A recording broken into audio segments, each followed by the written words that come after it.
বৃহস্পতিবার শুরু হচ্ছে ঢাকা টেস্ট। নিজেদের স্বাভাবিক খেলাটা খেলতে চায় প্রোটিয়ারা। 5 দিন ভালো খেলে সিরিজ জেতার প্রত্যয় টাইগারদের। নাম্বার 1 টেস্ট টিমের সাথে খেলা এবং তারা এরকম প্রেসারে, তো আশা করব যে এই টেস্টটা যেন খুব ভালোভাবে শেষ করতে পারে। Must win game. I don't think there's any knockouts in Test cricket as yet. Bowled in. Back through the gate. Maybe an inside edge from Nathan Lyon. এন্ডারসনের বোলিং টোপে অ্যাশেজের এজবাস্টন টেস্টে ধরাশায়ী অস্ট্রেলিয়া। প্রথম ইনিংসে 136 রানে অল আউট অজিরা। প্রথম দিনেই নিয়ন্ত্রণ নিল ইংলিশরা। বাংলাদেশ লিগের শিরোপার উৎসবে মাতার অপেক্ষায় শেখ জামাল ধানমন্ডি ক্লাব। মোহামেডানের সঙ্গে ড্র করলেই চতুর্থ লিগ জিতবে ধানমন্ডি জায়ান্টরা। আবাহনীকে হারালো মুক্তিযোদ্ধা। আগস্টে অনুষ্ঠেয় অনূর্ধ্ব 16 সাব চ্যাম্পিয়নশিপ ফুটবলের জন্য প্রস্তুত হচ্ছে সিলেট। মাঠ পরিদর্শন করে জেলা স্টেডিয়ামের প্রশংসা করল বাফুফে।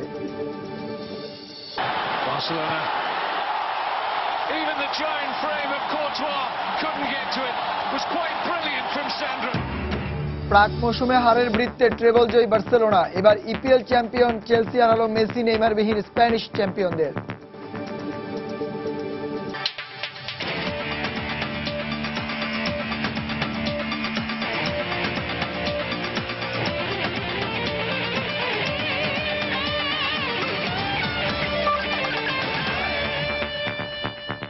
দেখছিলেন খেলার সময় শিরোনাম। খেলার সময় মানেই ক্রিকেট, ফুটবল সহ খেলার দুনিয়ার সব খবর, সর্বশেষ খবর। আর খেলার জগতে নানা খবর জানাতে আমাদের নিয়মিত আয়োজন খেলার সময় আপনাদের সবাইকে স্বাগত জানাচ্ছি আমি শান্ত বিশ্বাস। এছাড়া বাংলাদেশ দক্ষিণ আফ্রিকার ঢাকা টেস্ট নিয়ে কথা বলতে আজ আমাদের স্টুডিওতে উপস্থিত আছেন জাতীয় ক্রিকেট দলের পেসার শাহাদাত হোসেন রাজীব। শাহাদ ভাই, আপনাকে স্বাগত আমাদের স্টুডিওতে।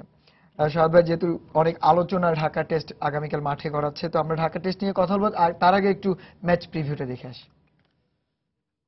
বাংলাদেশ দক্ষিণ আফ্রিকার টেস্ট সিরিজ প্রসঙ্গ। টাইগাররা ফর্মে আছে বলেই প্রতিপক্ষ চাপে আছে। তবে চ্যালেঞ্জ 5 দিন ধারাবাহিক ভালো খেলা, এটা ধরে রাখতে পারলে স্বপ্ন জয় সম্ভব হবে। টেস্ট সিরিজ জিততে এমনটাই মন্তব্য করেছেন টাইগার অধিনায়ক মুশফিকুর রহিম। অন্যদিকে জয়ের কথা সরাসরি না বলে প্রোটিয়া অধিনায়ক হাশিম আমলা নিজেদের ভালো খেলাটাকে গুরুত্ব দিলেন। আগামীকাল মিরপুরে বাংলাদেশ ও দক্ষিণ আফ্রিকার শেষ টেস্ট শুরু হবে সকাল 9:30টায়। না, কোনো গুপ্তধনের খোঁজে না। মিরপুরের উইকেটের আচরণ কেমন হবে তা জানতে নীরব ওই উইকেটের ভাষা বোঝার চেষ্টা অধিনায়ক মুশফিকের। কারণ সিরিজ নির্ধারণী এই টেস্টে উইকেট প্রধান চরিত্রে। টানা কদিনের বৃষ্টিতে উইকেটে নাকি গতি, সুইং আর বাউন্সের পসরা জমেছে। তাই ইঙ্গিত মিলেছে স্পিনার জুবায়ের লিখনের জায়গায় মিডিয়াম পেস অলরাউন্ডার সৌম্য সরকার খেলতে পারেন টাইগারদের সেরা একাদশে। মিরপুরের উইকেটে অলওয়েজ পেস বলার জন্য কিছু থাকে, কারণ এখানে সয়েলটা ডিফারেন্ট, তো সেখানে এসজি বলে খেলা, সো এখানে রিভার্স সুইং একটু হয়তো বা কনসিডারেশনে আসবে। চট্টগ্রাম টেস্টে আপসহীন বোলিং পারফরমেন্সে বাংলাদেশের স্পটলাইট এবারও মুস্তাফিজে। তবে কোনো নির্দিষ্ট খেলোয়াড়ে নয়, দলের সবাই মিলে টেস্টের 5 দিন সেরাটা খেলেই ইতিহাস রচনায় মন মুশফিকের। যেটা আমাদের জন্য একটা অপরচুনিটিও, যে নাম্বার 1 টেস্ট টিমের সাথে খেলা এবং তারা এরকম প্রেসারে, তো আশা করবো যে এই টেস্টটা যেন খুব ভালোভাবে শেষ করতে পারে এবং যেটা শেষ করলে তো জানেন কি হবে, তো 1 নিলে হয়তো বা সিরিজটা বাংলাদেশ ইনশাল্লাহ জিততেও পারে। অন্যদিকে 2006 সালের পর বিদেশের মাটিতে কখনোই টেস্ট সিরিজ হারেনি র্যাঙ্কিং এর শীর্ষ দল দক্ষিণ আফ্রিকা। সেই রেকর্ড অক্ষুণ্ণ রাখতে হলে র্যাঙ্কিং এর তলানিতে থাকা বাংলাদেশের বিপক্ষে জিততে হবে তাদের। এমন সমীকরণের পরেও জেতার কথা মুখ ফুটে বলতে পারেননি পটিয়া দলনেতা। বাংলাদেশ নিজেদের কন্ডিশনে খুব ভালো খেলছে, আর আমরা আমাদের সেরাটা খেলতে পারছি না। চেষ্টা থাকবে আমরা আমাদের আগের ফর্মে ফেরার, তাহলে ফলাফল আমাদের পক্ষে থাকবে। পরিসংখ্যান বলছে মিরপুরে খেলা 13 টেস্টে কোনো জয় নেই বাংলাদেশের। টেস্ট ক্রিকেটের রাজা তারা, অথচ সেই দক্ষিণ আফ্রিকায় কিনা দারুণ চাপে। আর সেই সুযোগে সাদা পোশাকের ক্রিকেটে রঙিন স্বপ্ন পূরণ করতে চায় বাংলাদেশ। অথচ দেখুন, এই কমাস আগেও এই ভাবনাটা বাংলাদেশের ক্রিকেটের জন্য ছিল দিবা স্বপ্ন। ঘড়ির কাঁটার সাথে পাল্লা দিয়ে দিনক্ষণ সময় যেমন বদলায়, ঠিক তেমন বদলেছে বাংলাদেশের ক্রিকেটও। তাই মুশফিকের নেতৃত্বে তামিম সাকিবরা প্রতিজ্ঞাবদ্ধ হয়েছে এ টেস্টের ফলাফল বদলাতে। মিরপুর শের বাংলা জাতীয় স্টেডিয়াম থেকে হুমায়ুন কবির রোজ, সময় সংবাদ, ঢাকা।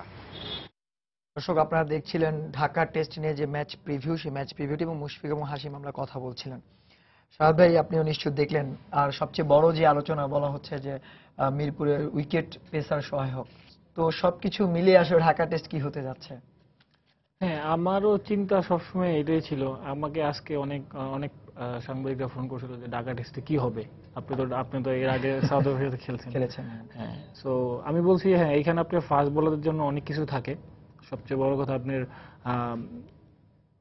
নিউ বল একটু আপনার সুইং তো হবেই, আর আর আপনার রিভার্স সুইংটা আরো বেশি হয় এখানে, বিকজ মুশফিক যেটা বললো যে এখানে সলটা একটু ডিফারেন্ট।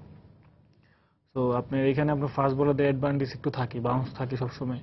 সো আমি মনে করবো যে ইনশাল্লাহ কালকে যদি ওরা ভালো জায়গায় বল করতো ডেফিনেটলি আমরা। তো সেই ক্ষেত্রে আপনার বাংলাদেশের ফাস্ট বোলাররা সুবিধা পাবে আপনি বলছেন, তাহলে তো দক্ষিণ আফ্রিকার ডেল স্টেনের মতো বোলার রয়েছে, তো ব্যাপারটা কেমন? মানে তো ডেল স্টেনও যদি সুবিধা আদায় করতে পারে তাহলে ডেফিনেটলি আপনি দেখেন ইসে চিটাং এর টেস্টটা, সো আপনি ডেল স্টেন করলাম এরকম টাইপের বলার নাও নরমালি। আমি তো বিশেষ করে উপমহাদেশের কন্ডিশনে। সো ও ইন্ডিয়া তো খেলছে, ইন্ডিয়া তো ভালো বোলিং করছে, এবং ওর যে থ্রেড বোলিংটা ওইটা গুলো ছিল না। হ্যাঁ, এবং দেন আপনি মর্কেলও সেম, মর্কেল আপনার লাইন লেন্থ এরকম কোনো কিছু ছিল না, পেসও ছিল না। সো আমি মনে করবো ওদের থেকে আমাদের ফাস্ট বোলার অনেক ভালো বোলিং করছে, বিশেষ করে আপনার মুস্তাফিজ শহীদ বলেন। শহীদ উইকেট পায়নি আনফরচুনেট, বাট ও কলম খুব ভালো একটা জায়গায় বোলিং করছে। হয়তো উইকেট পায়নি কিন্তু ইকোনমি রেট খুবই ভালো ছিল। আচ্ছা, আপনার কিন্তু দক্ষিণ আফ্রিকার বিপক্ষে খেলার অভিজ্ঞতা রয়েছে, তো এই দক্ষিণ আফ্রিকার টিমকে আপনি কখনো দেখেছেন কিনা এইভাবে এতটা চাপে থাকতে, যে হাসিম আমলা বলতে পারছে না আসলে জয়ের ব্যাপারটা? সেটাই দেখলাম। সবচেয়ে বড় কথা হাসিম আমলা ও সাউথ আফ্রিকার টিম কোনোদিন এরকম ছিল না, এত চাপে কোনোদিনই ছিল না। টেস্টে যেটা এক নাম্বার টিম রয়েছে সেটাই। আর আপনার সবচেয়ে বড় কথা যে অ্যাডভান্টেজ আমাদের, মাশাআল্লাহ আমরা খুব ভালো খেলতেছি এখন। আর মুশফিক যেটা বললো যে হ্যাঁ ডেফিনেটলি এখন আমাদের জয়ের স্বপ্নটা দেখা উচিত টেস্টে, বিশেষ করে টেস্টে। আমরা ওয়ান ডেতে প্রুফ করা, আমরা প্রুফ করছি ওয়ান ডে যে আমরা পারি সব টিমের সাথেই। সো আমাদের টেস্ট ম্যাচটা আমাদের আর কি এখন আপনার উইন করার সময়, বিকজ আপনার সবাই ফর্মে আছে, এবং আপনার সবচেয়ে বড় কথা আমাদের ব্যাটসম্যান গুলা যেন অনেক ভালো রান করতেছে।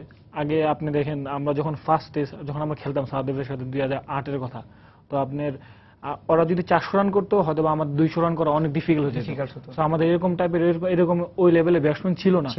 সো আমাদের এখন ওরকম লেভেলে ব্যাটসম্যান আছে। এখন সাকিব খান, তামিম বলেন, সৌম্য আছে, বিজয় আছে, সো অনেক ব্যাটসম্যানই আছে, মুশফিক আছে। সো ওরা রেগুলারলি আপনার ভালো করে খেলতেছে, ঠিক আছে।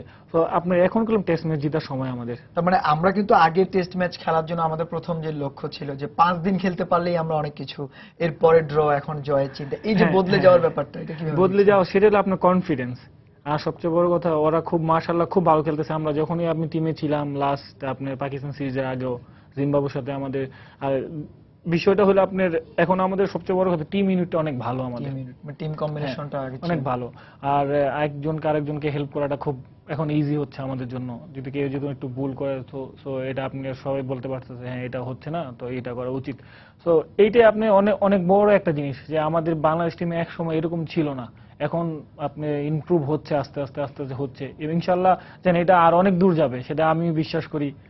আরেকটা ব্যাপার হচ্ছে এখন আরেকটা জিনিস আরব ভাই, যেটা হচ্ছে নতুনরা কিন্তু অনেক ভালো চ্যালেঞ্জ জানাচ্ছে, বারবারই বলা হচ্ছে তরুণরা ভালো খেলছে, মুস্তাফিজের কথা বলা যায়, সৌম্য সরকার, লিটন দাস, মানে এই যে তরুণদের উঠে আসাটা দলের জন্য আসলে কতটা ইতিবাচক দিক?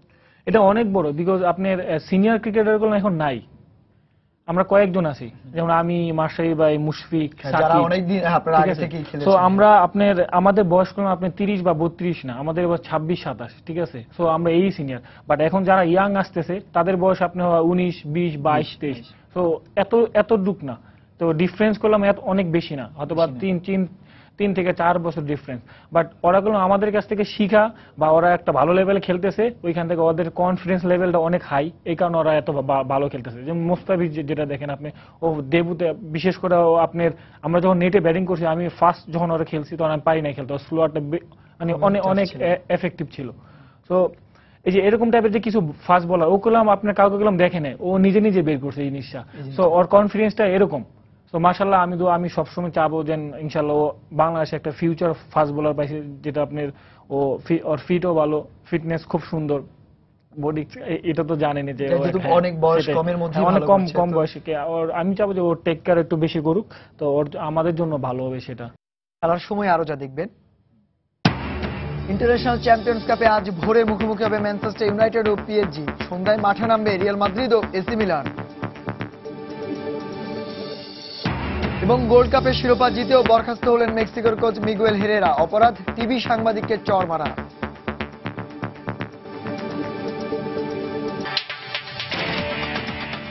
ওয়ানডে ম্যাচের টিকিট কেনা নিয়ে মিরপুর ইউনাইটেড কমার্শিয়াল ব্যাংকে কি ঘটেনি? অনিয়ম, বিশৃঙ্খলা, উত্তেজনা, কালোবাজারি, মারামারি, সবকিছুরই কারণ একটাই, টিকিট পাওয়া। তবে সেই দক্ষিণ আফ্রিকার বিপক্ষে দ্বিতীয় টেস্টকে ঘিরে ঠিক উল্টো চিত্র সেখানে। ব্যাংকের সামনে নেই চিরচেনা লম্বা লাইন, সরব ছিল না কোনো সিন্ডিকেট চক্র, নীরবে দায়িত্ব পালন করেছে পুলিশ বাহিনী। তবে বিগত টেস্ট ম্যাচের তুলনায় টিকিটের দাম বাড়ানো হয়েছে বলে অভিযোগ ছিল দর্শকদের কণ্ঠে। পাকিস্তান, ভারত বা দক্ষিণ আফ্রিকা সবগুলো দলের বিপক্ষে ওয়ানডে ম্যাচের টিকিট পেতে এমনই দীর্ঘ লাইন ছিল ইউনাইটেড কমার্শিয়াল ব্যাংকের মিরপুর শাখায়। কাঙ্ক্ষিত টিকিট পেতে আগের দিন বিকেল থেকে লাইনে দাঁড়িয়ে থাকতে দেখা যেত ক্রিকেট সমর্থকদের।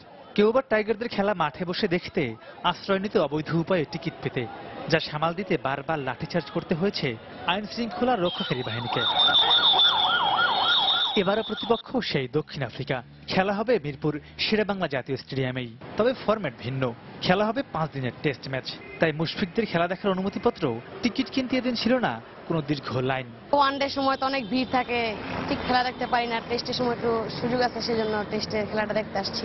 ওয়ানডে যেরকম T20 এখন অতটা ভিড় নাই, ভিড় কম আছে দেখে আগে এসে টিকিটটা নিয়ে নিলাম। তবে ভারত পাকিস্তানের বিপক্ষে টেস্ট ম্যাচে সর্বনিম্ন টিকিটের মূল্য 20 টাকা থাকলেও তা বাড়িয়ে 50 টাকা করা হয়েছে বলে অভিযোগ টিকিট কিনতে আসা দর্শকদের কণ্ঠে। ভারতের সময় ছিল ভাই 20 টাকা, আমরা 100 টাকা দিয়ে 5টা টিকিট নিয়েছিলাম, এখন 50 টাকা, এখন 30 টাকা দাম বাড়াইছে। 50 টাকা নিয়ে গেছে 20 টাকার জায়গায়, ভালো খেললেই টিকিটের দাম বাড়বো, তাই বোঝাচ্ছে বিসিবি। আমি চাইছিলাম দ্বিতীয় দিনের টিকিটটা নিতে, কিন্তু এখানে আজকে জাস্ট প্রথম দিনের টিকিটটা দিতে আছে। যদি দ্বিতীয় দিন টিকিট দিত তাহলে ভালো হতো। লাস্ট ভারত এবং পাকিস্তান ছিল, ওই সময় সর্বনিম্ন ছিল 20 টাকা, আজকে ভ্যাট ছাড়া সর্বনিম্ন 50 টাকা। এদিকে প্রথম দিনের ম্যাচ নিয়ে দর্শকদের আগ্রহ কম থাকলেও তা ধীরে ধীরে বাড়বে বলে প্রত্যাশা ব্যাংক কর্তৃপক্ষের। ওয়ানডের পরেও কিন্তু এখন T20 ফরম্যাটটা চলে আসছে, মানুষ আসলে স্বল্প সময়ে একটা বিনোদন চায়। তো টেস্ট যেহেতু 5 দিনের খেলা, সেক্ষেত্রে একটু দর্শকদের চাহিদা কম হয়। শুক্র শনিবার যেহেতু গভর্নমেন্ট হলিডে, ডিমান্ড অবশ্যই বাড়বে।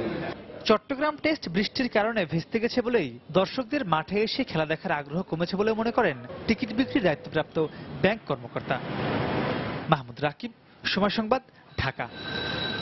সাদ ভাই, দেখলেন দর্শকদের আগ্রহ বা অনাগ্রহ যাই হোক না কেন, তবে আপনি যেটা বলছিলেন এর আগে যে টেস্ট ক্রিকেটে বাংলাদেশ বদলে যাওয়ার যে ব্যাপারটি, 5 দিন খেলার সামর্থ্য বা জয়ের কথা বলা, তো সেই জায়গাটাতে আসলে বোলিং ব্যাপারটা আমাদের আরো কতটা জোর দেওয়া উচিত? ব্যাটিং এর কথা আপনি বললেন, ভালোই করছে, কিন্তু বোলিং এ কি আরো বেশি পরিণত হওয়া উচিত না বাংলাদেশ? আর 20 উইকেট তুলে নেওয়ার সামর্থ্য নিয়ে ব্যাপারটা কেমন হচ্ছে? টেস্ট ক্রিকেট জিততে হলে আপনার সবচেয়ে বড় জিনিস, হ্যাঁ, ব্যাটিং এর পাশাপাশি বোলিংটা ইম্পর্টেন্ট।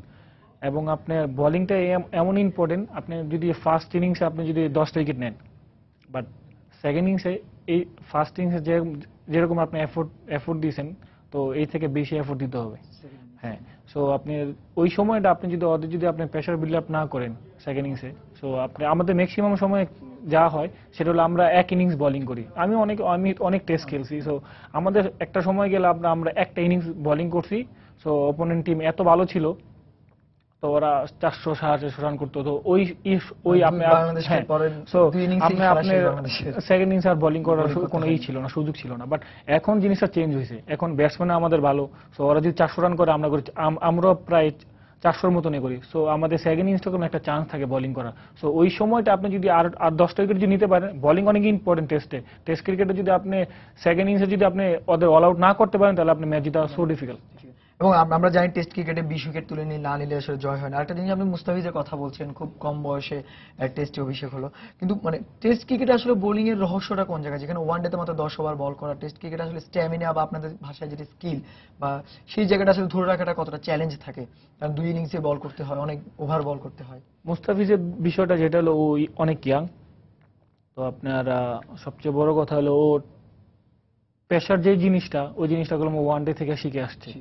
তো আপনি টেস্ট ক্রিকেটে যেরকম আপনি ডেবু হয়েছে, ওর এরকম কোনো কিছু মনে হয় না। আমি ওর ফার্স্ট দেখলাম যে এরকম কোনো কিছু মনে হয় নাই, আর এত বড় টিমের সাথে খেলতেছে।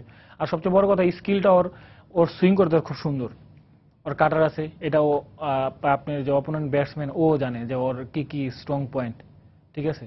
সো মুস্তাফিজের জন্য আপনার সবচেয়ে বড় কথা, পেসও করলাম মাশাআল্লাহ এখন ভালো, এখন ভালো জোরে বল করতেছে, সৌদি থেকে ও অনেক জোরে বল করতেছে। সো আপনার ওকে খেলাটা ডিফিকাল্ট। আর আমাদের বাংলাদেশের সাথে আপনার লেফট হ্যান্ডে বলার তো খুবই কম, সো ওটার জন্য একটু অ্যাডভান্টেজ ও বেশি পায়। আচ্ছা, আরেকটা জিনিস হচ্ছে শাহাদ ভাই, যেহেতু আপনি খেলেছেন অনেকদিন ধরে টেস্টে যে বিশেষ করে দক্ষিণ আফ্রিকার এখনকার যে ব্যাটিং লাইন, যদিও বা তারা আমরা দেখলাম কেউ তেমন জ্বলে উঠতে পারছে না, তো সেই ক্ষেত্রে আসলে কতটা চ্যালেঞ্জ থাকে আসলে বাংলাদেশের বোলারদের জন্য? ঢাকা টেস্টে আসলে কি চ্যালেঞ্জ অপেক্ষা করছে, বিশেষ করে দক্ষিণ আফ্রিকার ব্যাটিং লাইনের কথা যদি আমরা দেখি? সবচেয়ে বড় কথা যে আমি পার্সোনালি আমি বলবো যে আমি এরকম টিম পাই নাই। সবচেয়ে বড় কথা, সাউথ আফ্রিকার যে টিমটা আসছে শুধু একমাত্র আপনার আমলা আর একটা প্লেয়ার আপনার ডুমিনি ছিল। সো আপনি ওই সময় আমি যখন পাইছি তখন হার্শাল গিফট এই ছিল, আপনার এই স্মিথ ছিল, তারপর আপনার ক্যালিস ছিল, এবি ডিভিলিয়ার্স ছিল, সো হার্শাল পিঙ্ক ছিল। সো ওদের টেস্ট মানে বেস্ট টিমটা ওরা খেলছে। বাট আমি যদি এরকম টিম পাইতাম তার ডেফিনেটলি অন্য কিছু হইতো। বাট আমাদের এখন মনে হচ্ছে যে না ইনশাআল্লাহ আমাদের এই টেস্টটা জিতা উচিত, বিকজ ওদের টিমটা এরকম, ওদের টিমটা ডেফিনেটলি ভালো টিম, বাট ওরা এত ভালো ফর্মে নাই সবগুলো। সো আপনি অভিজ্ঞতার দিক দিয়ে বা সবকিছু মিলিয়ে শুধু কয়েকটা প্লেয়ার আপনার খুব এক্সপিরিয়েন্স, আদারওয়াইজ কোনো এরকম কোনো এক্সপিরিয়েন্স না। শুধু খেলা ফাস্ট বোলার দেখেন, fast bowler good fast bowler, ওদের কোনো নো ডাউট। ডেলিস্টেন বলেন, আপনার ফ্লেন্ডার আছে, মর্কেল আছে, তো bowling line up is good. But আমি মনে করি যে এই অপরচুনিটি নেওয়া উচিত আমাদের, যে আপনার ব্যাটিং। আমরা কথা বলবো, তার আগে একটা ছোট্ট বিরতি নিতে হচ্ছে, বিরতির পরে এসে আমরা বাকি আলোচনা করবো। দক্ষিণ আফ্রিকার ব্যাটিং লাইনটা অতটা মানে অভিজ্ঞ বা অতটা কি না, কিন্তু বাংলাদেশের প্রেক্ষাপট যদি বলতে হয়, বাংলাদেশের মিডল অর্ডারটা বা টপ অর্ডারটাকে আপনি এখন কিভাবে দেখছেন, মানে কতটা স্ট্রং আমরা আছি? না, আমাদের ব্যাটিং লাইন আপ অনেক ভালো, বিশেষ করে ধারাবাহিক। ভালো বলতে আমরা কিন্তু অনেক ধারাবাহিক খেলছি। হ্যাঁ, আপনি দেখেন যেটা হলো আপনার তামিমের দিকে তাকাই দেখেন, তামিমে লাস্ট টেস্টও মাশাআল্লাহ অনেক ভালো খেলছে, অনেক মাঝখানে খুব অফ ফর্মে ছিল। বাট আপনার প্রতিটা আপনার ওকে তামিমকে দেখেন সবসময় গেলে আপনার ওকে ম্যাক্সিমাম সময় যদি অফ ফর্মে থাকলেও ও আপনার 2-3টা সিরিজ খেলবে এরকম ভাবে, সো আপনি ওটা গুলো আপনার কাভার করে ফেলে। ঠিক আছে, আপনি পাকিস্তানের বিপক্ষে দেখলাম তামিমে জ্বলে ওঠে, কিন্তু সৌম্যকে দেখেন, সৌম্য ইয়াং, সো ও গুলো ভালো খেলতেছে।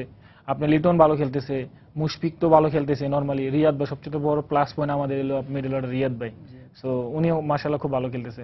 তো আপনি ধারাবাহিকতা সবসময় দেখেন আপনার ব্যাটসম্যানরা এখন আপনি হয়তো বা একটা ইনিংস হয়তো বা ফ্লপ করতে পারে, বাট আমি মনে করি যে ব্যাটসম্যানরা এখন ওদের থেকে আমাদের ব্যাটসম্যান অনেক ভালো। আরেকটা জিনিস কিন্তু আমাদের দেশে বাংলাদেশ দলের স্কোয়াডে সবচেয়ে বড় যে প্লাস পয়েন্ট হচ্ছে অনেকেই রয়েছেন মানে অলরাউন্ডার, মানে বল ব্যাট দুটোই সমানে, যেমন সৌম্যর কথা, রিয়াদের কথা বলছেন, সাকিবের কথা। এই জিনিসটা আসলে কতটা এগিয়ে দেয়, তাতে করে আপনাদের মতো যারা ফুল টাইম বোলার থাকে তাদের প্রেশারটা কমে কিনা? হ্যাঁ, এটা আমাদের সময় একটা বলার অলরাউন্ডার খুঁজতেছিল, যেটা আমাদের সময় ছিল না। তো আপনি অনেকেই ট্রাই করছিল, ফরাদ রেজা ছিল, আর অনেকে আসছে, জিয়া আসছে, তো ওরকম ভাবেই করে না। বাট সৌম্য আপনি যেমন ওপেনিং ব্যাটিং করে ওয়ানডেতে, এবং ওর একটু সমস্যা আছে এখানে। সো ও যদি আপনি এটা ইনজুরি ওভারকাম করতে পারে, ও কোনো ভালো জোরে বল করে, নট ব্যাড। ঠিক আছে, মিডিয়াম পেসে ভালোই গতি, সেটা ওর সুইংও আছে ভালো। সো আমি মনে করি যে ওকে আপনার এখন আপনার করা উচিত, এখন আপনার ব্যবহার করা উচিত ওয়ানডে ক্রিকেটও টেস্ট ক্রিকেটও। টেস্ট ক্রিকেটে আপনার লঙ্গার ভার্সন খেলা, ও অনেকক্ষণ বোলিং করতে পারবে এবং ওর জন্য ভালো হবে, টিমের জন্য ভালো হবে। সেক্ষেত্রে আবার রিয়াদ বল করতে পারে, সাকিব বল করছে, মানে এই জিনিসটা আপনি যখন আপনি 2-3টা কথা বলা যায়, সেটাই আপনি 2-3টা আপনার অলরাউন্ডার খেলবে, তখন আপনি কি করতে পারবেন, একটা ব্যাটসম্যান হয়তো বা একটা আপনার কমায় একটা ফাস্ট বোলার বা একটা স্পিনার এক্সট্রা খেলাতে পারতেন। সো এটা আপনার একটা বড় টিম। আরেকটা জিনিস হচ্ছে আপনার অনেক সময় আপনাদের নিয়মিত বোলারের উপরে চাপও কমে, যেমন টানা আপনি 10 ওভার বল করার পরে কিন্তু যখন পার্ট টাইম কোনো বোলার 5টা ওভার কভার দিচ্ছে, সেটা তো উপকার হয় আপনাদের। সেটাই। আচ্ছা, আরেকটা জিনিস হচ্ছে মানে বাংলাদেশ দলের এখন যে অবস্থা রয়েছে, বাংলাদেশ দলের আপনি বলে ব্যাটিং লাইন এবং বোলিং লাইন দুটোরই ভালো কথা, মানে এই বদলে যাওয়ার পেছনের কারণটা আসলে কি? মানে হঠাৎ করে কি সেটা বিশ্বকাপ না, কোচিং স্টাফদেরও এখানে আসলে অবদান রয়েছে? কারণ আমরা যেটা দেখলাম মানে বেশ কয়েকজন কোচিং স্টাফ পরিবর্তন করার পরে দলের পরিবর্তনটা চোখে পড়ছে। হ্যাঁ, আমি মনে করবো আমি অনেকদিন খেলতেছি এবং অনেক কোচের আন্ডারে খেলছি। তো আমার দেখা মতে বেস্ট কোচ বাংলাদেশে এখন আসছে হাতুড়া সিং, এবং ম্যানেজমেন্ট থেকেও আপনি হাতুড়া দেখেন, হাতুড়া সিং দেখেন, আপনার আমাদের বোলিং কোচ দেখেন, হিরিস্টিক দেখেন, রোহন কালপাগের স্পিনিং। সো আমার মনে হচ্ছে যে না, আমি বেস্ট কোচ পাইছি, কারণ ও এরকম একটা আপনার যে কোনো প্লেয়ারে এমন করে গাইড করে, সেটা হলো আপনার অন্য সব কোচ আমি জানি না কেমন করছে, বাট বি অনেস্ট আমি বললাম যেটা আপনার ও সবার এক চোখেই দেখে, এবং আপনার কোনটা আমার দরকার বা কোনটা কার লাগবে ওইটাও বলে দেয় যে তোমার এই জিনিসটা করতে হবে, তোমার এটা করতে হবে। বাট ওর সবচেয়ে বড় কথা, ও ফ্রিডমনেসটা দেয়, আমি তোমার এই জিনিসটা দিলাম, বাট আমি তোমার কাছে একটা জিনিস চাই, সেটা পারফরমেন্স, আর কোনো কিছুই না। এটা আসলে আপনাদের জন্য অনেক বড় সৌভাগ্যের ব্যাপার। সাদ ভাই, আমরা কথা বলবো, আমাদের একটু সাবেকরা কথা বলেছেন এই টেস্ট নিয়ে, আমরা একটু তাদের বক্তব্য শুনে আসি। টাইগারদের সাম্প্রতিক পারফরমেন্সের বিচারে ঢাকার টেস্ট নিয়ে সাবেকরা বেশ আশাবাদী। তারা মনে করেন রঙিন পোশাকের মতো সাদা পোশাকের ক্রিকেটেও বাংলাদেশ এখন অনেকটাই পরিণত হয়ে উঠছে। নিজেদের পারফরমেন্সের উন্নতির এই গ্রাফটা ধরে রাখতে পারলেই ঢাকা টেস্টে ভালো করা সম্ভব বলে মনে করছেন দেশের সাবেক ক্রিকেটাররা। আমরা চিন্তা করতে পারি না হ্যাঁ আমরা জেতার জন্য টেস্ট ম্যাচ খেলবো, চিন্তা আপনারা সেদিক দিকে এগিয়েছে, বাট আমরা টেস্ট ম্যাচ জিতবো এই কথাটা বলার মতো সময় মনে হয় আর একটু অপেক্ষা করতে, বাট এটুকু বলতে পারি যে সেই পথে বাংলাদেশ খুব ভালো মতো এগোচ্ছে। এই টেস্টে আমি বেশ আশাবাদী। Last test match very good chance, অন্যরকম একটা যদি 5 দিন খেলা হতো আমার মনে হয় যে একটা পজিটিভ রেজাল্ট আশা করতে পারতাম। সমস্যা অন্য জায়গায়, অন্য যাদের সঙ্গে খেলবো আমরা বড় টিমগুলো, তাদের প্রায় আগামী 5 বছর ক্যালেন্ডার বুক হয়ে আছে। ক্রিকেট বোর্ডের প্রেসিডেন্ট আমাদের পাপন ভাইকে আমি অনেক ধন্যবাদ জানাই। ওনার টিমকে নিয়ে উনি যে কনভিন্স করতে পেরেছেন যে আমাদের দেশে বৃষ্টি হোক, খেলাটা হোক। বাংলাদেশ ক্রিকেট বোর্ড চেষ্টা করবে যাতে শুষ্ক মৌসুমে, যদি উইন্টারে আমাদের ওই কাছাকাছি সময় এই খেলাগুলোকে আনা যায়। লঙ্গার বাসন এসে জিম্বাবুয়ে এগেইনস্টও ভালো করেছিল, এই ম্যাচও সে ভালো করেছে। তাই আমি আশা করব লিখন শিখতে থাকবে, হি ইজ এ লার্নার, বয়স কম। মুস্তাফিজ তো শুরুতেই গর্জন, সময়ের সাথে দেখবেন তার আরো বেশি পেশি শক্তি বাড়বে, বলের পেস বাড়বে, স্পিড বাড়বে এবং তার বুদ্ধি দিয়ে সে আরো কারুকার্য তার বোলিংয়ে আনবে। এক্সপিরিয়েন্স প্লেয়াররা ভালো খেলে দলের জন্য যথেষ্ট ভালো হয় এবং টেস্ট ক্রিকেট এমন একটা খেলা, এখানে অনেক বেশি লম্বা খেলতে হবে। তো আমাদের আরো বিশ্বাস যে আমাদের যেহেতু ছোট ছোট পার্টনারশিপ রয়েছে এগুলো আরো বড় করা উচিত। যারা 50-এর মধ্যে আউট হয়েছে ওদেরকে 100-র উপরে রান করা উচিত ছিল। তাহলে আমার মনে হয় যে টেস্ট ক্রিকেটের প্রথম ইনিংসে 450-500 কাছাকাছি রান করলে ওই টেস্ট সবসময় নিজের আয়ত্তে রাখা যায়। তো সেই হিসাবে সেই লক্ষ্য নিয়ে আগামী টেস্টটা খেলা উচিত বলে আমি মনে করি। শাহাদ ভাই, আমরা সাবেকদের বক্তব্য শুনছিলাম, তারাও আশাবাদী ঢাকা টেস্ট নিয়ে। একটু ঢাকা টেস্ট থেকে একটু আপনার দিকে যদি আসি, আমরা জানি যে আপনি ইনজুরিতে ছিলেন এবং অস্ট্রেলিয়া গিয়েছেন, চিকিৎসা করেছেন, কি অবস্থা আপনার বা অস্ট্রেলিয়া কেমন চিকিৎসা করলেন? মাশাআল্লাহ, অস্ট্রেলিয়াতে খুব ভালো চিকিৎসা হয়েছে। আর সবচেয়ে বড় কথা হলো আপনি নর্মালি মাশরাফি ভাই, সাকিব যাদের কাছে করায়, সো ডেভিড ইয়াং ওই করাইছে আমাকে। আর এখন আগের চেয়ে অনেক ভালো ইনশাল্লাহ। আগের থেকে আপনার হাঁটা চলা থেকে সবকিছু এখন রিহ্যাব করতেছি। দুই বেলা করে আপনার ট্রিটমেন্ট হচ্ছে আপনার এভরিডেই। সো আর সবচেয়ে বড় কথা আপনার আমাদের যে ডক্টর ছিল ডেভিড ইয়াং, তো ও খুব মাশরাফির অনেক চিকিৎসা করেছেন। আর বিশেষ করে আমাকে সবসময় বলতো যে তুমি মাশাআল্লাহ অনেক ভালো আছো। সবচেয়ে বড় কথা তোমার ক্যাপ্টেনের যে অবস্থা ছিল তুমি এরকম না, তো তুমি ওই থেকে অনেক বেটার। সো আমাকে সবসময় জিজ্ঞাসা করতো। আর ম্যাচ অনেক লাইক করে উনি, ম্যাচ অনেক লাইক করে, খালি বলে যে তোমার ক্যাপ্টেন কেমন আছে, তোমার ক্যাপ্টেনের বয়স কত হইলো, ঠিক আছে। তো ও কি এখনো কি মানে আগের মতন কি এখন এই করতেছে? আগে বোলিং এর সময় যেমন আপনি নিকাপ পড়তো, এই পড়তো, আমাকে হ্যাঁ এখনো ওইগুলোই করতেছে। পরে একটা আমাকে বললো যে হয়তো বা একটা সময় 2টা নিয়ে ফিক্স করতে হবে, যদি 40 পার হয় তখন 2টা নিয়ে ফিক্স। তার মানে আপনি এখন সুস্থতার মানে মধ্য দিয়ে যাচ্ছেন, সুস্থ হচ্ছেন। তো টার্গেটটা আসলে এখন কোথায় আছে? মানে টার্গেটটা ইনশাআল্লাহ আমার টার্গেট হলো আপনি বিপিএল, তারপরে আপনি হ্যাঁ ইনশাআল্লাহ তারপরে আপনি টি20 ওয়ার্ল্ড কাপ, এই 2টা টার্গেটে আমার। মানে সেক্ষেত্রে কি নিয়মিত অনুসরণ করেই যাচ্ছেন মাঠে? হ্যাঁ অবশ্যই, কারণ এখন তো আপনার মাঠে তো আর মাঠে নামতে পারবো না এখন। সো এখন আপনার আমার কিছু স্পেসিফিক কিছু আপনার ডক্টরে কিছু দিছে রিহ্যাবের কাজ, সো ওগুলা করে আস্তে পরে আসতে হবে।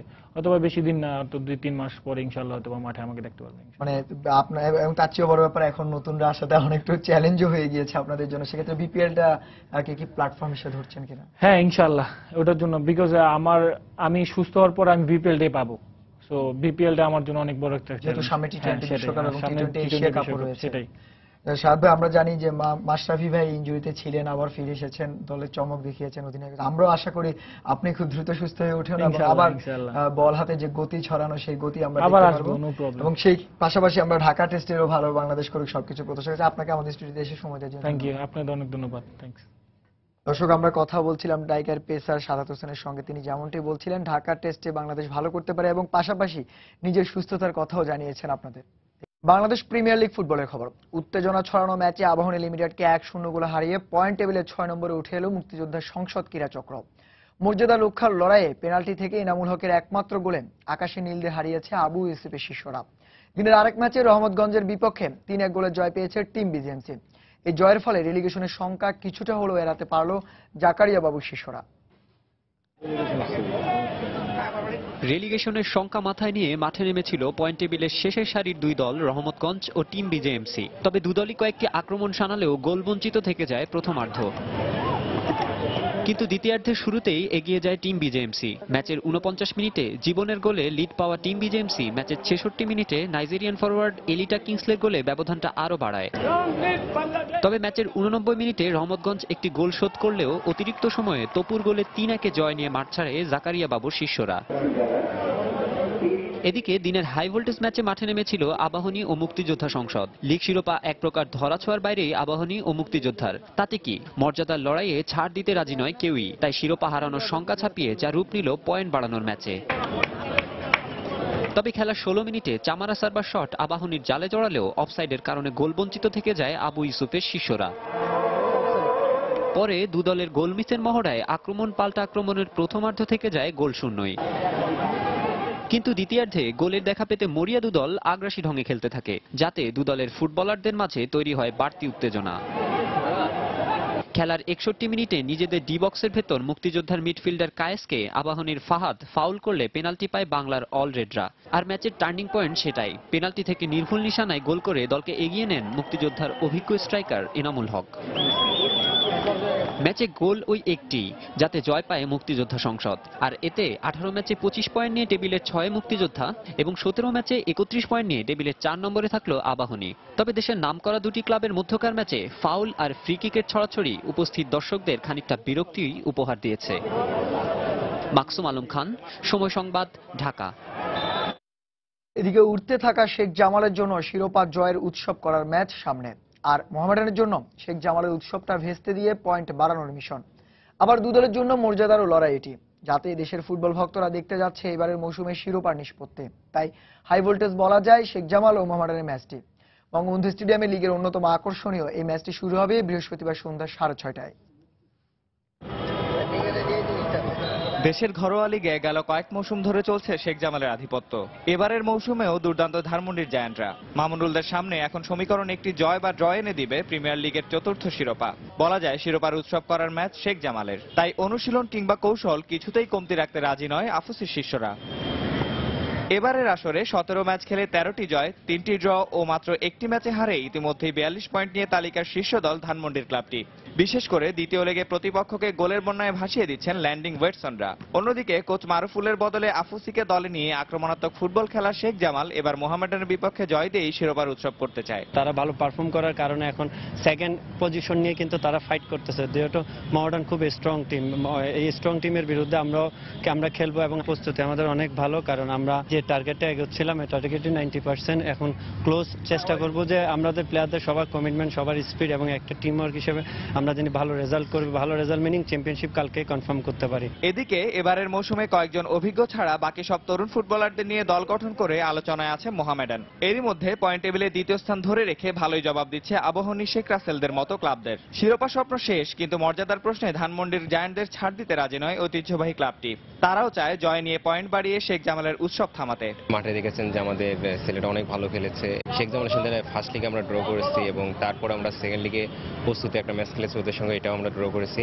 সব প্লেয়ার উগ্রীব কালকে ম্যাচ খেলার জন্য আর কি, এবং অনেকে বলছে যে শেখ জামাল 1 পয়েন্ট পেলে কালকে চ্যাম্পিয়ন হবে। আমরা চাচ্ছি শেখ জামালের চ্যাম্পিয়নশিপটা আর একটু দীর্ঘায়িত করতে। লিগে দু দলের প্রথম লেগের ম্যাচটি 1-1 গোলে ড্র হয়েছিল। নিয়ামতুল্লাহ বাবু, সময় সংবাদ, ঢাকা। বাংলাদেশ জাতীয় ফুটবল দলের হয়ে খেলার জন্য ট্রায়াল দিতে ইংল্যান্ড ওয়েলস থেকে ঢাকা এসেছেন বাংলাদেশি বংশোদ্ভূত ব্রিটিশ ফুটবলার আকমল আলী ও রিজওয়ান আহমেদ। বৃহস্পতিবার সকালে বাফুফের টার্ফে ট্রায়াল দেবেন এই দুই ফুটবলার। ইউরোপে খেলার অভিজ্ঞতা থাকলেও ভিন্ন কন্ডিশনে মানিয়ে নিয়ে বাংলাদেশের জার্সি গায়ে নিজেদের প্রমাণে মুখিয়ে আছেন তারা। 2 বছর আমি ওয়েলস বয়েজ ক্লাবের হয়ে খেলেছি। জার্মানি ও স্কটল্যান্ডেও খেলার অভিজ্ঞতা আছে আমার। ইন্টারনেটে বাংলাদেশের খেলা আমি দেখেছি, আশা করছি ট্রায়ালে ভালো করতে পারবো। ভিন্ন কন্ডিশনে নিজেকে প্রমাণ করতে মুখিয়ে আছি আমি। এখানের আবহাওয়াটা সম্পূর্ণ আলাদা, তবে খাপ খাইয়ে নিতে পারলে সামর্থ্যের প্রমাণ দিতে পারবো বলে বিশ্বাস আছে। আগামী আগস্টে বাংলাদেশের মাটিতে অনুষ্ঠিত হতে যাচ্ছে অনূর্ধ্ব-16 সাব চ্যাম্পিয়নশিপ ফুটবলের তৃতীয় আসর। এতে অংশ নেবে বাংলাদেশ 6টি দল। আসলে সবগুলো ম্যাচই অনুষ্ঠিত হবে সিলেটে। এর আগে এই ভেন্যুতে বঙ্গবন্ধু গোল্ড কাপ আয়োজনের অভিজ্ঞতা রয়েছে বাংলাদেশ ফুটবল ফেডারেশনের। এই উপলক্ষে বুধবার দুপুরে সিলেটের মাঠ পরিদর্শন করেন বাফুফে গ্রাউন্ডস কমিটি চেয়ারম্যান ও সিলেট ফুটবল অ্যাসোসিয়েশনের সভাপতি। সিলেট থেকে নওশাদ আহমেদ চৌধুরী ক্যামেরায় আরো জানাচ্ছেন আব্দুল আহাদ। 2011 সালে সাফ অনূর্ধ্ব 16 এর প্রথম আসর বসে হিমালয়ের দেশ নেপালে। সেবার বাংলাদেশ চতুর্থ স্থান অধিকার করে। পরের আসরে এক ধাপ এগিয়ে তৃতীয় হয় বাংলাদেশ। সেবারও স্বাগতিক ছিল নেপাল। তবে তৃতীয় আসর আয়োজনের দায়িত্ব পায় বাংলাদেশ। আসরের সবগুলো ম্যাচ অনুষ্ঠিত হবে সিলেট জেলা স্টেডিয়ামে। মাঠ পরিদর্শনে গিয়ে বাফুফের গ্রাউন্ডস কমিটির চেয়ারম্যানও মাঠের প্রস্তুতি দেখে সন্তোষ প্রকাশ করেন। সিলেটের যে ভেন্যুগুলো আছে সে ভেন্যু সহ অন্যান্য সুবিধা, law and order, VIP lounge, সাংবাদিকদের লাউঞ্জ, তারপর হোটেল ফ্যাসিলিটি এবং প্র্যাকটিস গ্রাউন্ড, এসব কিছু পর্যবেক্ষণ করার জন্য as a chairman grounds and facilities committee football federation আমার এখানে আগমন। গত 3 দিন আমি সব জায়গায় ঘুরেছি এবং এভরিথিং ইজ মোটামুটিভাবে ভালো আছে এবং চমৎকার আছে। বিশেষ করে মাঠটা একদম খেলার উপযোগী। এখানে একটা ভালো ফুটবল হবে। 9 আগস্ট শুরু হয়ে খেলা চলবে 18 আগস্ট পর্যন্ত। টিকিট কিনে খেলা দেখতে হবে দর্শকদের। তবে নেপাল বাংলাদেশ ম্যাচের সময় অপ্রীতিকর ঘটনার মতো অতীতের সব ভুল শুধরিয়ে এবার নির্ভুলভাবে এই আসর শেষ করতে চায় স্টেডিয়াম কর্তৃপক্ষ। নেপালের পরে আমরা বঙ্গবন্ধু গোল্ড কাপ সুন্দরভাবে করেছি। আপনারা দেখেন কোনো সমস্যা, ওই সময় দেশের পরিস্থিতিও খারাপ ছিল, কিন্তু এর মধ্যে আমরা এত সুন্দরভাবে করার জন্য মাননীয় প্রধানমন্ত্রী আমাদেরকে সিলেট সাকসেসফুলি করার জন্য অ্যাওয়ার্ড দিয়েছেন। আশা করি এই আগে যে ভুল ত্রুটি হয়েছে আর এটা হবে না। বাংলাদেশ ছাড়াও টুর্নামেন্টে অংশ নিবে ভারত, নেপাল, শ্রীলঙ্কা, মালদ্বীপ ও আফগানিস্তান। আসরের পর্দা উঠতে এখনো বেশ কিছুদিন বাকি থাকলেও বাংলাদেশ দল ইতোমধ্যে সিলেটে পৌঁছে গেছে। আব্দুল আহাদ, সময় সংবাদ, সিলেট। এবার অ্যাশেজের খবর। এজবাস্টন টেস্টের প্রথম দিনে অ্যান্ডারসনের আগুন ঝরা বোলিংয়ে অস্ট্রেলিয়ার বিপক্ষে নিয়ন্ত্রণ নিয়েছে ইংল্যান্ড। ইংলিশ বোলিং তোপে মাত্র প্রথম ইনিংসে মাত্র 136 রানে গুটিয়ে যায় অজিরা। অ্যান্ডারসন একাই নেন 6 উইকেট। জবাবে প্রথম ইনিংসে মাত্র 3 রানে পিছিয়ে আছে ইংলিশরা। দিন শেষে স্বাগতিকদের সংগ্রহ 3 উইকেটে 133 রান। এজবাস্টনের টস জিতে আগে ব্যাট করে অস্ট্রেলিয়া, তবে শুরুটা মোটেও ভালো হয়নি অতিথিদের। দলীয় 7 রানে ওয়ার্নারকে ফিরিয়ে দেন পেসার জেমস অ্যান্ডারসন। এরপর দলের স্কোরে 34 রান যোগ হতেই ফিন বিদায় করে দেন স্টিভ স্মিথ ও অধিনায়ক মাইকেল ক্লার্ককে। পরে শুরু হয় অ্যান্ডারসন ঝড়, যাতে লন্ডভন্ড হয়ে যায় অজিদের ব্যাটিং লাইন। কোনো মতেই অস্ট্রেলিয়ান ব্যাটসম্যানরা দাঁড়াতে পারেনি ইংলিশ গতির কাছে, যাতে সঙ্গ দেন স্টুয়ার্ট ব্রড। 2 পেসারের কাছে অসহায় আত্মসমর্পণ করে অজিরা। অস্ট্রেলিয়ার পক্ষে রজার্স সর্বোচ্চ 52 রান করেন। অ্যান্ডারসন 47 রান দিয়ে নেন 6 উইকেট। জবাবে ইংলিশরাও শুরুতে হোঁচট খায়। দলীয় 19 রানে আউট হয়ে যান ওপেনার লাইট। এরপর ব্যক্তিগত 34 রানে সাজঘরে ফেরেন এলিস্টার কুকও। তবে ইয়ান বেল ও জো রুট পরে সতর্ক হয়ে ব্যাট করেন। দুজনে যোগ করেন 56 রান। বেল আউট হন 53 রান করে। এবার ইন্টারন্যাশনাল চ্যাম্পিয়ন্স কাপের খবর। দুর্ভাগ্য যেন পিছু ছাড়ছে না গ্যালোট মৌসুমে ট্রেবল জয়ী বার্সেলোনার। ম্যানচেস্টার ইউনাইটেডের বিপক্ষে হারের ক্ষত শুকানোর আগেই আরেক ইংলিশ জায়ান্ট চেলসির বিপক্ষে এবার হার মানতে হয়েছে কাতালানদের। পেনাল্টি শুটআউটে ইপিএল চ্যাম্পিয়নরা 4-2 গোলে হারিয়েছে স্প্যানিশ লিগ চ্যাম্পিয়নদের। নির্ধারিত সময়ের খেলা 2-2 গোলে অমীমাংসিত ছিল। একই বুঝি বলে ভাগ্যের পালা বদল। তা না হলে সদ্য সমাপ্ত মৌসুমে যে দলটি প্রতিপক্ষের বুকে কাঁপন ধরিয়ে একে একে ঘরে তুলেছে ইউরোপিয়ান ক্লাব ফুটবলে শ্রেষ্ঠত্বের 3টি শিরোপা, এবার তারাই কিনা পরাজয়ের গ্লানিতে মাথা নত করে মাঠ ছাড়ছেন, তাও আবার টানা দ্বিতীয়বারের মতো। ইপিএল ইতিহাসের সবচেয়ে সফল দল ম্যানচেস্টার ইউনাইটেডের পর আকাশে উঠতে থাকা এনরিকের শিষ্যদের আবারও মাটিতে নামিয়ে আনলো বর্তমান ইপিএল চ্যাম্পিয়ন চেলসি। কেন যেন ইংলিশ জায়ান্টদের বিপক্ষে সুবিধা করতে পারছে না কাতালানরা। যদিও মেরিল্যান্ডের ফেডেক্স ফিল্ডে মেসি, নেইমার ও আলভেসকে ছাড়াই মাঠে নামে লা লিগা চ্যাম্পিয়নরা। অন্যদিকে গেল মৌসুমে চ্যাম্পিয়ন কম্বিনেশন নিয়ে প্রতিপক্ষকে চেপে ধরে চেলসি। দেরি হয়নি সুফল পেতে। ম্যাচের 10 মিনিটে ডিফেন্ডার কার্ড জুমারের পাস থেকে দুর্দান্ত গোল করে ব্লুজদের লিড এনে দেন তারকা স্ট্রাইকার ইডেন হ্যাজার্ড। 1-0 গোলে পিছিয়ে থেকে বিরতিতে যায় কাতালানরা। দ্বিতীয়ার্ধে গোলের জন্য মরিয়া দু দলের আক্রমণ পাল্টা আক্রমণে ম্যাচের উত্তাপের পারদ হয় আকাশ ছোঁয়া। এবার ভাগ্যদেবী ফিরে তাকান এনরিকের শিষ্যদের দিকে। 52 মিনিটে উরুগুয়ে স্ট্রাইকার সুয়ারেজের গোলে সমতায় ফেরে লা লিগা চ্যাম্পিয়নরা। এরপর 66 মিনিটে রাফিনহোর পাস থেকে রমিরেজের গোলে লিড পায় কাতালান, কিন্তু তখনও তোলা ছিল ম্যাচের নাটকীয়তা। ম্যাচ শেষ হওয়ার 5 মিনিট আগে উইলিয়ানের ফ্রি কিক থেকে হেড গোল করে কাতালানদের জয়ের স্বপ্ন ভেঙে দেন ইংলিশ ডিফেন্ডার গ্যারি কাহিল। এরপর বাকি সময় আর কোনো গোল না হলে ম্যাচের ভাগ্য গড়ায় টাইব্রেকারে। এবার ভাগ্যদেবী সহায় হলেন ব্লুজদের প্রতি। পেনাল্টিতে ফালকার, ভিক্টর মমেস, রামিরেস ও রেমি গোল করতে সফল হলেও ব্যর্থ হন বার্সা তারকা ডিফেন্ডার পিকে ও অ্যালেন হ্যালিলোভিক। ফলে টানা 5 ম্যাচ পর কাতালানদের বিপক্ষে জয়ের আনন্দে মাতে শায়লা পারভীন, সময় সংবাদ। এদিকে এবার যুক্তরাষ্ট্র পর্বে প্রাক মৌসুমের হাই ভোল্টেজ ম্যাচে ম্যানচেস্টার ইউনাইটেডের মুখোমুখি হতে যাচ্ছে ফরাসি জায়ান্ট প্যারিস সেন্ট জার্মেই। শিকাগোর সার্লিয়ার ফিল্ডে বৃহস্পতিবার ম্যাচটি শুরু হবে বাংলাদেশ সময় সকাল 7:05। অন্যদিকে চায়না পর্বে সাংহাই স্টেডিয়ামে আরেক ম্যাচে রিয়াল মাদ্রিদের প্রতিপক্ষ এসি মিলান। বৃহস্পতিবার বাংলাদেশ সময় ম্যাচটি শুরু হবে সন্ধ্যা 6টায়। ইউরোপিয়ান ফুটবলের ব্যস্ত মৌসুম শুরু হতে কয়েক সপ্তাহ বাকি থাকলেও দলগুলো ব্যস্ত নিজেদের ঝালিয়ে নিতে। প্রাক মৌসুমে নিজেদের প্রস্তুতির জন্য বিভিন্ন টুর্নামেন্ট ও প্রস্তুতিমূলক ম্যাচ খেলে যাচ্ছে তারা। এই যেমন ইন্টারন্যাশনাল চ্যাম্পিয়ন্স কাপ।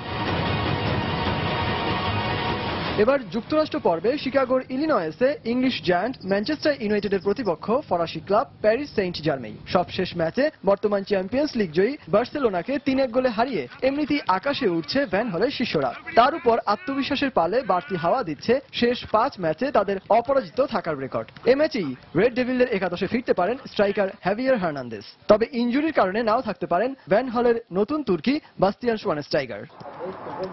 অন্যদিকে ফরাসি ক্লাব প্যারিস সেন্ট জার্মেই গেল ম্যাচটায় ভালো খেলতে পারেনি। ইংলিশ লিগ চ্যাম্পিয়ন চেলসির কাছে তাদের পেনাল্টি শুটআউটে হারতে হয়েছে। তবে ওই একটি হার ছাড়া শেষ 5 ম্যাচের 4টিতেই জয় পেয়েছে লরা ব্রার শিষ্যরা। এই ম্যাচে রেড অ্যান্ড ব্লুজদের একাদশে চার্লটের বদলে দেখা যেতে পারে বেঞ্জামিন স্ট্যামবোলিকে। তবে অল ব্লুজদের বিপক্ষে জয় পেতে লরা ব্রার মূল পরিকল্পনা করতে হচ্ছে ইব্রাহিমোভিচ, লুকাস মৌরা ও কেভিন অগাস্টিনকে ঘিরেই।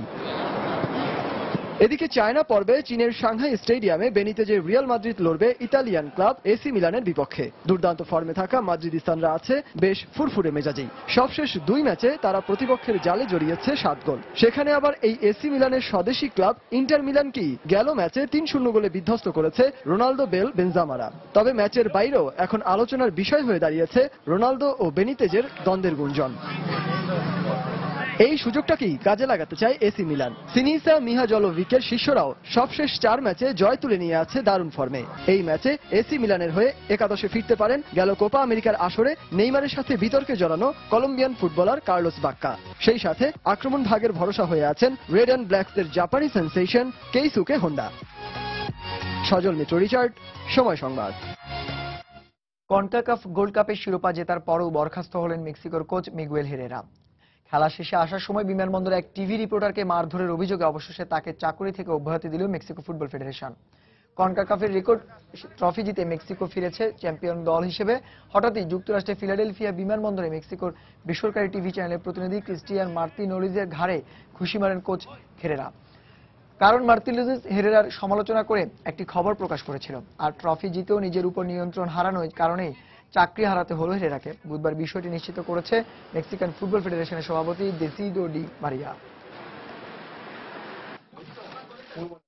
দর্শক, এই ছিল খেলার সময়ের এখনকার আয়োজন। যে কোনো খবর পেতে ভিজিট করুন সময়নিউজ.tv। পাশাপাশি খেলার আপডেট পেতে SMS করুন *S লিখে পাঠিয়ে দিন 16242 নম্বরে। আর খেলার জগতের সব খবর, সর্বশেষ খবর জানতে সঙ্গে থাকুন সময়।